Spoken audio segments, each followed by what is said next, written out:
G'day and welcome to episode 11 of Trent365. Today is Monday the 11th of December. Features versus benefits. If you followed my stuff for a while, you would have heard me talk about this before. And I saw a really good example of it yesterday in a luggage shop. The brand was Rimowa, R-I-M-O-W-A. And if you don't know the brand, these are the guys that got famous from those aluminium suitcases, you know, the one with the ridges on them. And a couple of years ago, they introduced a feature on the side of the suitcase which had a little screen. And the idea was that instead of those big white luggage stickers that airlines put on your bags, they could now transmit the luggage sticker onto this screen. Certainly a pretty cool feature, and obviously you paid more for a bag that had that feature on it than one that did not. But fast forward 18 months or so, and today it seems like those bags are at the same price point. And so I started to think, why? And the answer, I think, is pretty simple. They've introduced a feature that didn't seem to have any benefit, or at least not a benefit that people thought was worth paying for. And I think it makes for an interesting little case study, if you pardon the pun. The first issue here is that the benefit, which is not having to print up the luggage tag, really doesn't benefit me. It benefits the airlines. They're the ones saving the money and the time by putting that luggage tag on.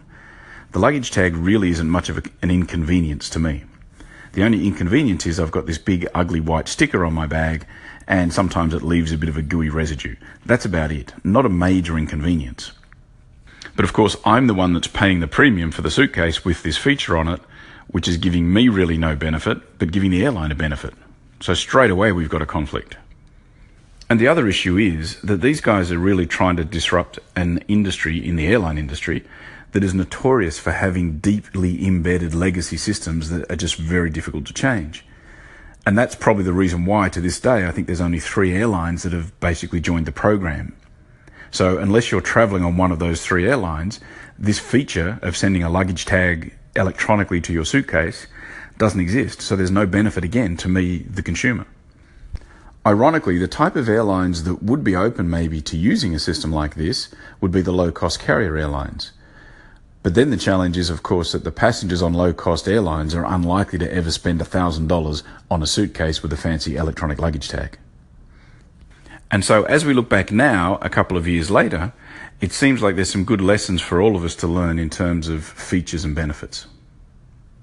And if you don't think this is relevant to the spa industry, just sit down and take a look at a few treatment menus and ask yourself realistically, are some of these features that we're talking about really benefits that people are going to pay for? Or are they just features? That's my 2 cents for today. Thanks for listening. And as Gary pointed out to me yesterday, I maybe wasn't very clear on my instructions on how to subscribe to the show. If you're listening to this on iTunes, then you probably find the button there to subscribe. And if you can't, there'll be maybe a little circle with a few dots on it. You should be able to find your way through. Although Apple has updated their podcast app, and frankly, I don't like it much at all. If you're picking this up through LinkedIn, then up above in the description section, there'll be a link to the podcast, and then you can click on that and subscribe that way. Or you can just follow me on LinkedIn if you like, because then you should get to see it in your feed. If you're picking it up on Twitter, then again, there'll be that same link to the podcast in the description. You'll be able to click through there. And if you get it on Instagram, I think you might see some of this on Instagram as well. Then up in the profile section, there'll be a link to the podcast and you subscribe there. Right, I hope that makes it pretty clear. If not, then just drop me a note and I'm happy to tell you how to do that. Thanks again for your time. Really do appreciate it. Be back again tomorrow. See ya.